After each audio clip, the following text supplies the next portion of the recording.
Hola, ¿qué tal? ¿Cómo están? Bienvenidos a La Muga. Hoy hablamos de nuevo de la sentencia del caso La Manada, concentraciones que se han sucedido a lo largo y ancho de nuestro país y que han llegado hasta Hollywood.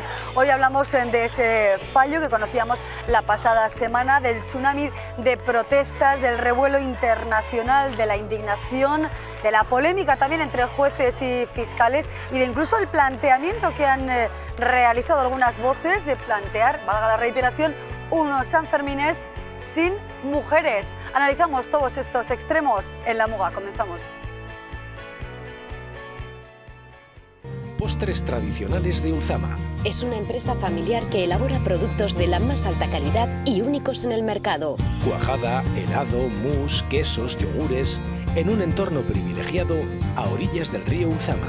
Nuestro ganado y nuestras ovejas son nuestro principal activo. Deliciosos postres naturales de Ulzama.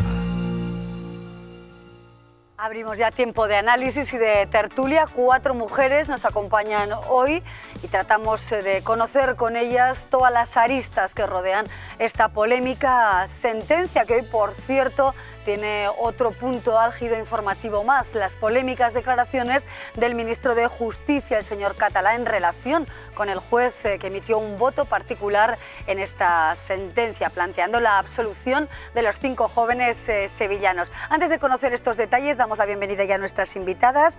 Yolanda Vázquez es la presidenta de Médicos del Mundo aquí en Navarra. ¿Qué tal, Yolanda? Bien, Rodríguez. Yolanda Rodríguez, perdón. Muchísimas gracias por Nada, acompañarnos y disculpa gracias. que hemos cambiado el apellido. Yolanda Rodríguez. También con nosotros está Mamen López, que es sexóloga. ¿Qué tal, Mamen? Muy buenas noches. Hola, buenas noches, ¿qué tal? Gracias por estar aquí. A vosotros. Vanina Vázquez, en este caso, sí. Vanina es psicóloga, experta en temas de género. ¿Qué tal, Vanina? Hola, ¿qué tal? ¿Cómo Hola, estás? Muy bien. Buenas noches. Y María Castejón es historiadora y también mujer muy ligada a los temas relacionados con el género. ¿Qué tal, María? ¿Cómo estás? Caixo, Gabón. Gabón, muy buenas noches. Gracias a todas por acompañarnos. Vamos a abrir hoy nuestro debate o nuestra mesa de análisis con esas polémicas declaraciones del ministro de Justicia, el señor Catalá, y la reacción de jueces. Vean.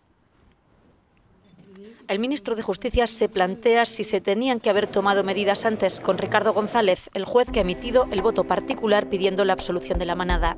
Todos saben que alguna persona tiene algún problema y tiene una situación singular, que el Consejo no actúe y que luego se produzcan resultados singulares, pues yo creo que eso se podía haber evitado. Catalá habla de un problema singular que todos saben y también de dificultades. Lógicamente, como en todas las corporaciones, pues hay algunas personas que tienen dificultades. Debería haberse actuado preventivamente. La labor del Consejo es la de asegurar que quien ejerce la jurisdicción está en pleno ejercicio de sus facultades. Pero el que fuera presidente del Tribunal Superior de Justicia de Navarra durante años y ahora vocal del Consejo General del Poder Judicial, Juan Manuel Fernández, asegura en declaraciones a La Sexta que no había motivo para actuar porque no ha habido ninguna actuación disciplinaria contra el magistrado González. Si las hubo, entre los años 90 y 2000, hasta en 4 ocasiones fue sancionado por retrasos en sus resoluciones cuando era titular del Juzgado de Instrucción número 6 de Bilbao. No ha habido expedientes desde que llegó a Navarra. El ministro no solo se refiere a la situación del magistrado, sino al extenso y polémico contenido de su argumento a favor de la absolución, con términos como estos que el ministro ve inadecuados. Una sentencia de 140 folios no puede tener 200 folios de voto particular con expresiones muy inadecuadas, que es lo que yo creo que ha generado el gran revuelo social. No tanto la sentencia como el voto particular.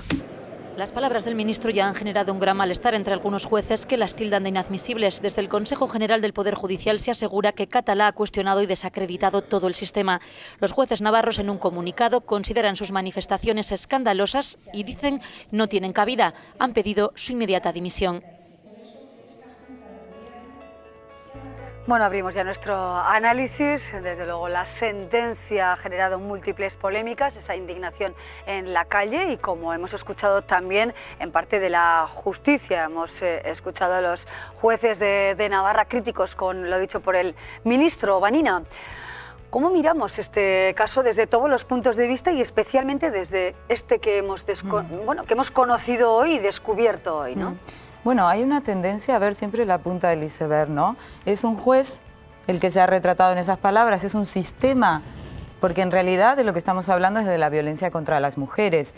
Tenemos a estos individuos que han cometido un crimen grave, que han agredido a esta joven, y tenemos un sistema que también vuelve a agredir y a revictimizar. Podemos decir, este juez es un enfermo, pero ¿estamos seguras de que no se trata de un sistema penal basado en una ideología donde las mujeres somos las responsables de la conducta y la sexualidad masculina hegemónica? Yo creo que es interesante el debate sobre si los jueces tienen que ser sancionados y cómo cuando son negligentes, pero esto no es un caso aislado. Este es un juez que se ha retratado en sus palabras, pero hay un sistema que estos días vemos que no está a la altura, que está saltando por los aires el sentido de los significados. Esto ha sido una violación que luego el Código Penal lo matiza en 20 cosas, que nos vuelve locas a todas, pero todas sabemos lo que es la violencia de género. Y en la base hay un montón de violencias que no pueden ser criminalizadas, pero que son el germen de que después aparezcan estos casos que decimos, pero que en realidad, como dice Rita Segato, son los moralizantes de la sociedad. María, ¿cómo te acercas al caso desde todos los puntos de vista? Pero para empezar, por relativo a la justicia, a las palabras del ministro catalá, que todavía arrojan, si cabe, mayor desconcierto en torno a esta sentencia de la manada. Bueno, es buscar un chivo expiatorio y en lugar de considerar esto como un problema global y un problema estructural, pensar que este juez, además no sé cómo dice la palabra, ¿no? Problemas singulares, ¿a qué nos referimos con problemas singulares? Yo creo que es una forma de tirar balones fuera. Creo que además todos los partidos políticos han visto que la calle está gritando que es un tsunami, como bien comentábamos al principio, y que no valen medias tintas, sobre todo en un periodo preelectoral. Tampoco lo vamos a olvidar, ¿no? Entonces, ahí está, lo asumimos de alguna manera, pero también ahí está el tema del ministro, que llega a decir que realmente nos hemos indignado con las palabras de este juez y no con la sentencia. No perdona, o sea, estamos indignadísimas por lo del abuso sexual reiterativo, que tampoco tengo muy claro qué es, el que no se les haya condenado por violación y el que este juez, que además tiene muchísimas implicaciones y muchísimas consecuencias a nivel penal, su voto particular, y estamos otra vez pensando que íbamos a sentar jurisprudencia y estamos otra vez con la misma mierda de siempre encima, siendo juzgadas y siendo víctimas, revictimizadas y no creyéndose en nuestra palabra. Hoy se ha puesto el foco efectivamente en ese juez, ¿no? En el magistrado González, pero es verdad que la calle protesta de forma intensa y activa por el conjunto de la sentencia, no solo por el caso del voto particular, ¿no?, que pide la absolución de los 5 sevillanos. Se habla en general, lo que hemos visto hasta el momento, de la postura contraria a la sentencia dictada y leída el pasado jueves por el magistrado Cobo, ¿no? Mamen, ¿cómo nos acercamos a esta situación después de todos estos días de protestas insistentes en todo el mundo?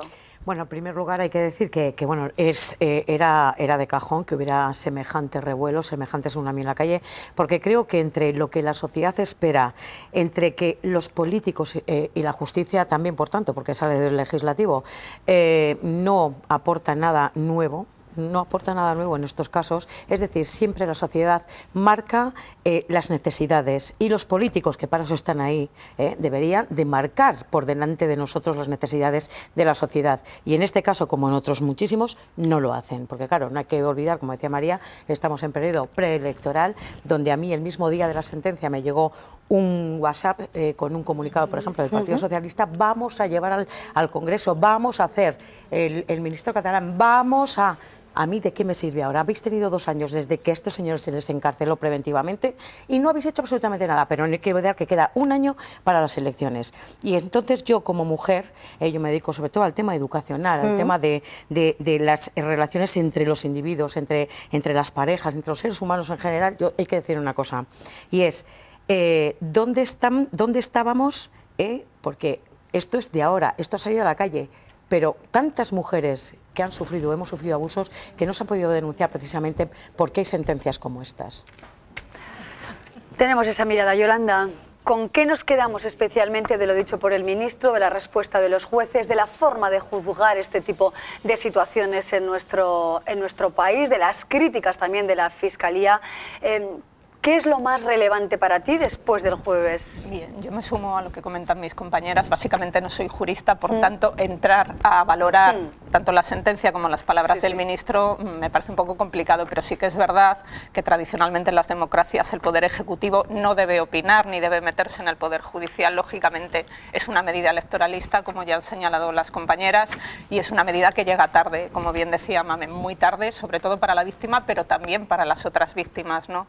Porque esta sentencia, que podía abrir un camino claro en las mujeres que nos animemos a denunciar la violencia sexual, solo en 2016 más de 7.000 mujeres denunciaron actos contra la libertad sexual y fueron casi 400 más que en 2015, y se dice que solo se denuncia el 10%.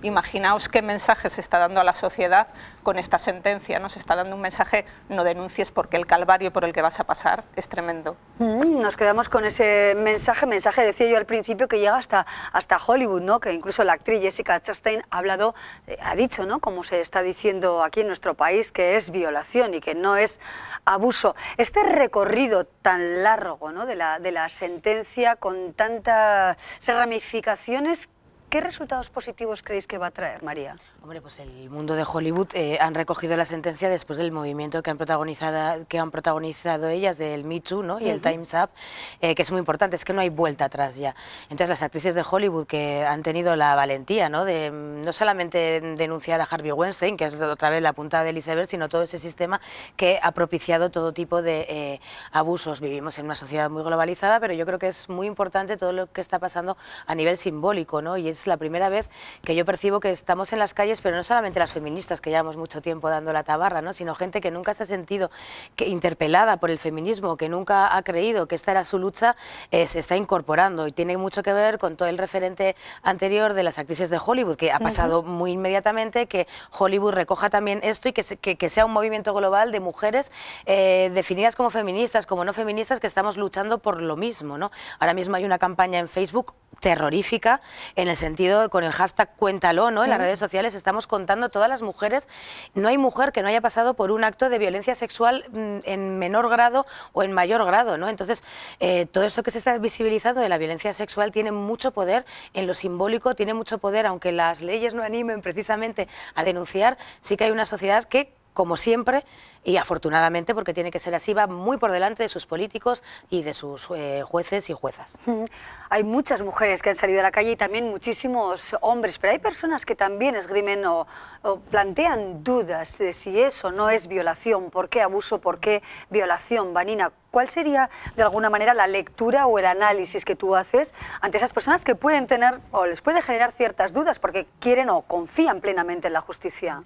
Bueno, quizás cómo somos socializados en la sexualidad es lo más interesante, es decir, todas hemos escuchado o sabemos que la sexualidad se estructura en base a un cazador y una presa, ¿no? La sexualidad masculina es eso, quien ha caminado por San Fermín es un cualquier día sabe lo que es, ¿no?, estar rodeada de cazadores. Todas sabemos lo que pasa si te montas en un ascensor con 5 hombres. Ahora, ¿algún hombre puede experimentar lo mismo si se monta en un ascensor con 5 mujeres?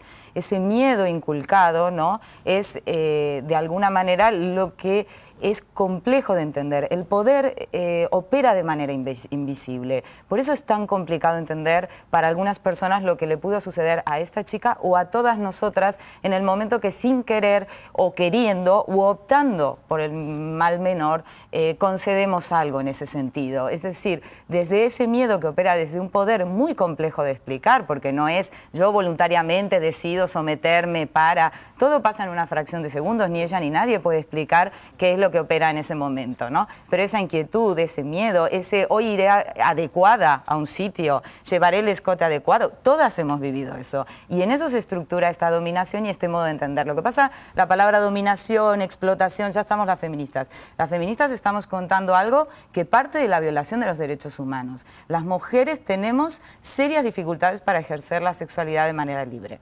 Lo que tratamos es de amoldarnos a un sistema que es muy opresivo respecto de la sexualidad. Y esto es lo que les cuesta a todo el mundo entender, que no es sensible, pero como no es solamente un tema de sensibilidad. Decía Soledad Murillo el otro día, es una cuestión también de sanción. No solo educando vamos a solucionar esto. Quien dice impunemente que alguien ha disfrutado en una situación de humillación, de degradación humana, de deshumanización, es como si dijéramos que la gente que fue torturada en los campos de concentración gozaba de eso. Es decir, pero como se plantea en un ámbito donde las relaciones entre hombres y mujeres son las que salen a la luz, ¿no?, es donde parecería que algo de que a ti te gusta, y eso es lo difícil de entender, ¿no? Las dudas a veces cada vez me resultan más difícil de entender por dónde pasan.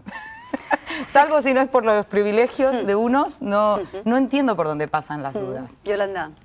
Sí, bueno, un poco con el mismo discurso que Vanina me estaba viniendo a la mente, porque justo antes de entrar estábamos comentando que había visto una conferencia de Rita Laura Segato, una autora argentina, que tiene un libro que se llama La guerra contra las mujeres, que yo creo que es un libro fundamental y además sencillo de leer para entender cómo operan todos esos mecanismos a los que se refería Vanina, ¿no? Cómo opera el mecanismo de dominación de los hombres en general sobre las mujeres, ¿no? Que es a través precisamente de ejercer la violencia sobre ellas, la violencia sexual, que es bastante explícita, como vemos en el caso de La Manada, en otros casos también, como puede ser la trata de personas o de mujeres con fines de explotación sexual o fines de explotación reproductiva, etcétera, etcétera, y otras veces de una forma muchísimo más simbólica, que también se ha mencionado aquí, y que por eso precisamente nos deja esa parte de voluntariedad. Es un poco complicado de definir dónde está lo voluntario, dónde está lo autónomo o hasta qué punto puedes decidir, ¿no? Yo, bueno, considero que la educación empieza por el respeto a uno y a una misma, eso para empezar, cosa que a las mujeres se nos ha restado porque hemos sido mujeres floreros desde la Edad Media en adelante, absolutamente todo, pasando por la Inquisición y demás, ¿no?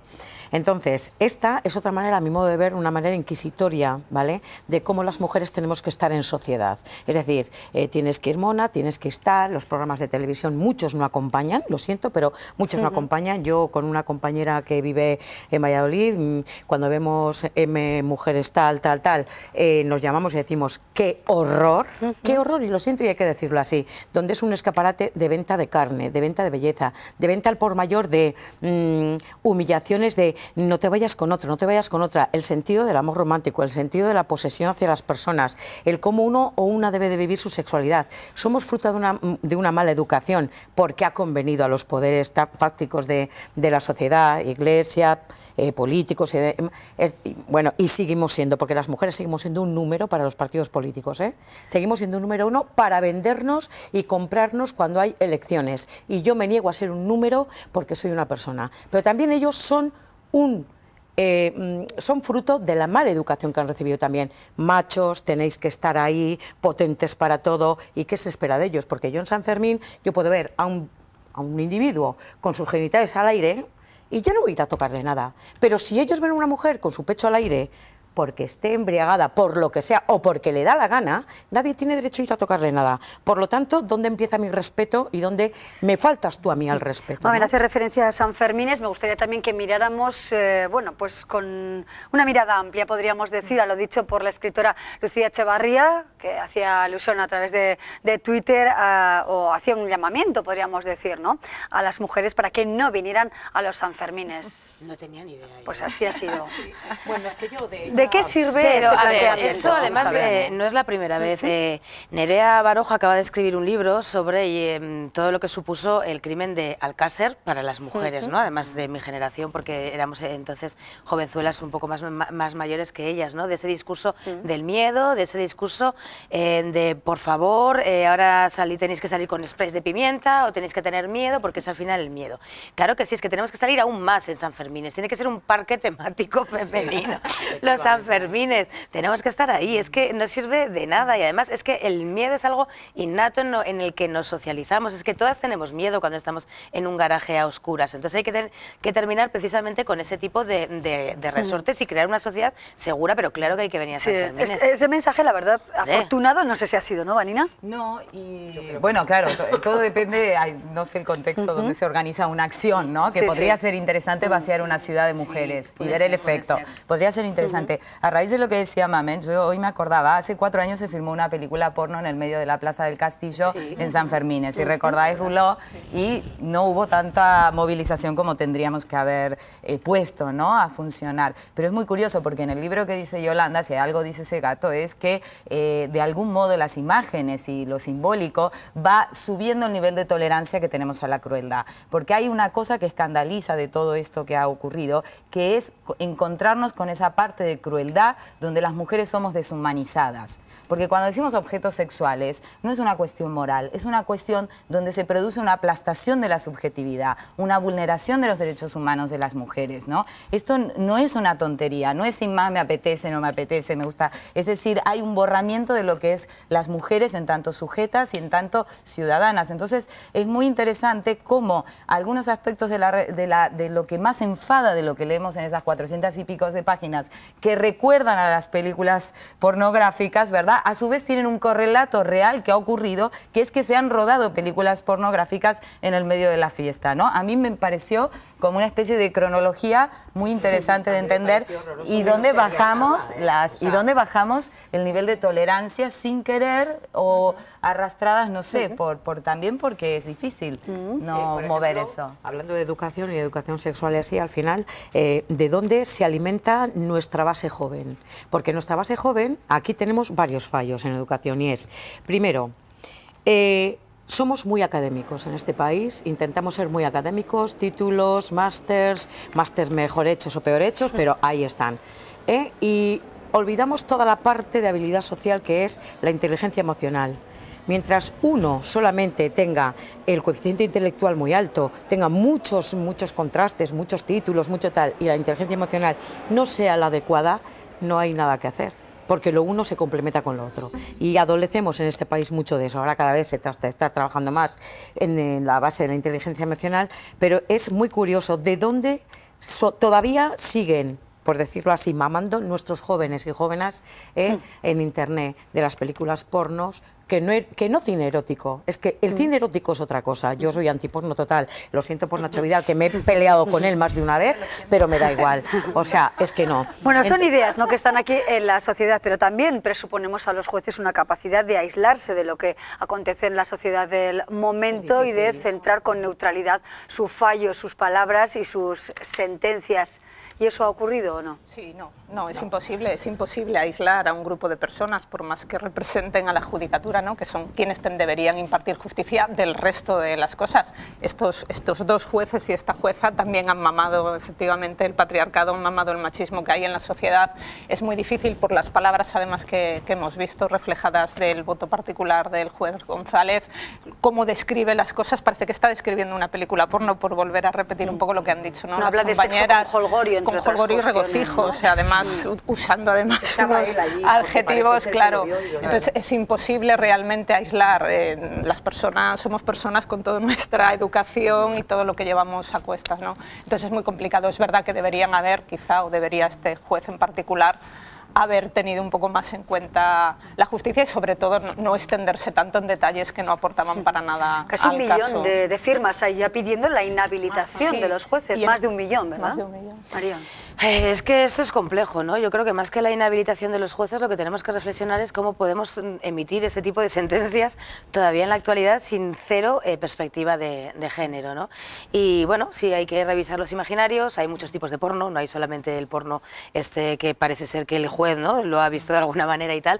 Yo creo que, no sé, yo también me pongo en el punto de vista, ¿no?, de la judicatura y bueno, claro, ellos tienen unas pautas, si no tienen una ley para interpretar esto realmente, es que no es que fallen ellos, sino que realmente falta la ley, ¿no? Aprovechemos esto en vez de para hacer demagogias baratas y para empezar a fustigar las hogueras inquisitoriales, que también hay algunas cosas, ¿no?, que son bastante cuestionables. Vamos a hacer un análisis profundo como sociedad y vamos a ver que no hay leyes realmente que nos protejan a las mujeres. Es que el meollo del cogollo es que las leyes no nos protegen a las mujeres. No solo, perdón, Mamen, la ley sí, pero el problema es que no es obligatorio tener formación en género en nada, ni en un juzgado de violencia de género. Entonces, si tú consideras que hay mujeres que son unas manipuladoras y vas y trabajas en un juzgado de eso, ¿quién valora que tu ideología no se cruza con la situación que estás evaluando, porque en definitiva son personas y tiene un margen de interpretación. ¿Y quién evalúa que el equipo forense ha tenido una formación obligatoria desde la perspectiva feminista? ¿No? Ahí está. Hay un artículo buenísimo también, perdón, de Miguel Lorente, que durante muchos años fue forense de violencia de género, y él dice que el primer paso es dudar siempre de la palabra de la víctima en los casos de violencia sexual. Siempre por defecto se duda de la palabra de la víctima, cosa que no se da en ningún otro caso, que no se da en un caso de robo, que no se da en absolutamente ningún otro delito, ¿no? En los casos contra la libertad sexual de las mujeres, el primer paso siempre es dudar de la palabra de la víctima. Siempre se cuestiona a la víctima, siempre. Entonces, por eso luego no ayuda a que verdaderamente se denuncie y haya todavía muchas más en la calle. Pero fíjate, un dato que a mí me dice mucho como sociedad, y es educación en género, educación en sexualidad, en sexología pura y dura, en todos los ámbitos. Porque por mucho que tú vayas a dar clases de educación sexual, la educación sexual ordinaria que se está dando en nuestros colegios públicos, ya no hablo de los privados, que puedes coger a quien te dé la gana, externalizarla en condiciones. Un profesor de lengua no tiene por qué saber de todo, un profesor de tal no tiene por qué saber de todo. Para eso hay gente especializada para poder hacer una formación afectivo-sexual, donde los roles no están marcados como antes, donde hay una diferenciación continua sobre lo que es una caricia, de lo que es se sabe perfectamente y se les enseña lo que es un abuso, lo que es un acoso, por qué tu derecho impide que el mío me deje respirar. Pero una cosa que como estos días como sociedad a mí me ha dejado un poco pasmada es más de 1,5 millones de firmas para pedir la inhabilitación de 3 jueces, con lo que cuesta llegar a ser juez, ¿vale? Y con la carrera y con todo, ya al margen de lo que hayan hecho bien o mal. Y sin embargo, para que cambien y que educativamente podamos avanzar en ese sentido, 500.000 firmas. Estamos hablando de un país de picaresca, donde se pone en entredicho la palabra de la víctima siempre, y además un país donde la venganza se sirve en plato frío. Entonces yo no quiero participar de eso.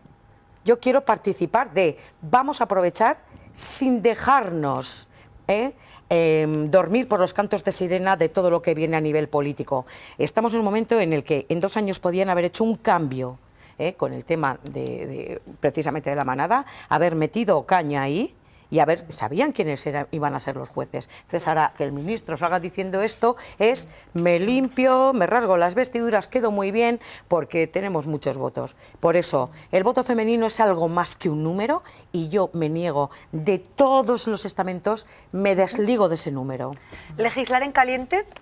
Legislar en caliente no. No, para nada. Lógicamente. No. Y la venganza, si se sirviera en plato frío, no estaría nada mal. El caso es que se ha servido muy caliente en todo caso. Bueno. A mí también, aparte de lo que comenta Mame, ¿no? Un poco el tema de la educación, que es fundamental, el tema de la prevención y la formación. También ya una vez que esto sucede, y yo como vengo representando también un poco a médicos del mundo, sí que es interesante, por ejemplo, saber que la respuesta gubernamental en recursos tampoco está a la altura, ¿no? De hecho, 9 de las 17 comunidades autónomas, solo 9 tienen recursos especializados en atender la violencia sexual.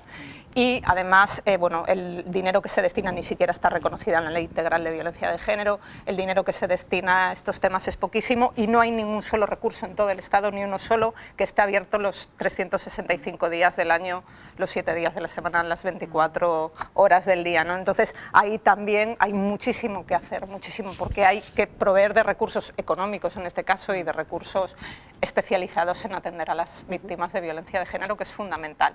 Y ahí, aparte de la educación y de revisar con perspectiva de género, el Código Penal es fundamental. De las familias, porque una cosa es la educación que se aporta desde la parte académica, inteligencia emocional, ¿y qué hacemos desde las familias? Porque yo es un tema que lo tengo muy activo y desde luego no estamos haciendo las familias las cosas bien. En un contexto muy generalizado. No. En un contexto muy generalizado, vamos haciendo lo que falta podemos, norma, aprendiendo por el camino, María, ¿no? Y las yo no voy a familias... ser hipócrita en esto, porque yo trabajo mucho en la calle y yo a las 3 de la mañana veo chavales de 14 y 15 años, mamaos hasta arriba, con su litrona, y yo me pregunto dónde están esos padres, porque, mira, aquí lo difícil en educación es maravilloso ser padre y madre, y tener un bebé. Los bebés crecen y nuestra responsabilidad es educarlos como buenamente podemos, pero con unas bases y sobre todo poniendo norma. Lo fácil es poner la norma, lo difícil es hacerla cumplir. Y hay bastante dejadez en un contexto muy generalizado de lo que yo veo en la calle fines de semana. Y una cultura del alcohol imperdonable a todos los niveles. Vamos a centrar un poquito el discurso en el trapo ya final, que nos tenemos que despedir. El punto de la obligatoriedad en la formación no tiene que ver solo con un aspecto de sensibilidad. Es decir, yo no puedo esperar a que un juez o una jueza sea sensible en los derechos humanos para... No. Acá hay una regulación que nos tiene que proteger como ciudadanas y ciudadanos, que tiene que operar sobre la garantía de esos derechos que tenemos como personas, y no puedo dejarlo solamente a un tema sexual afectivo. Es decir, es obligatorio, llevamos mucho bagaje teórico, sabemos qué le pasa a las víctimas, sabemos que hombres y mujeres no partimos del mismo punto en la cuestión de la sexualidad, y sabemos que el impacto es diferenciado y hay indicadores para todo eso. Y no puede ser, nadie se le ocurre juzgar un delito informático sin saber informática.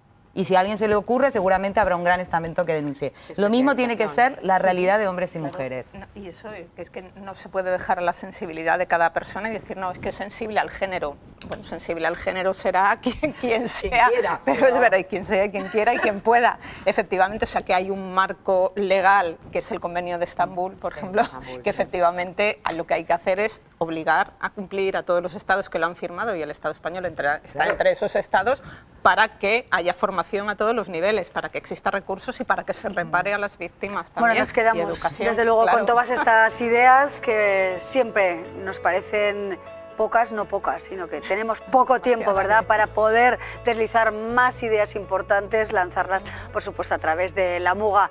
Hemos tenido este tiempo, desde luego lo hemos aprovechado bien, gracias a nuestras 4 invitadas, gracias de verdad a las 4 por venir.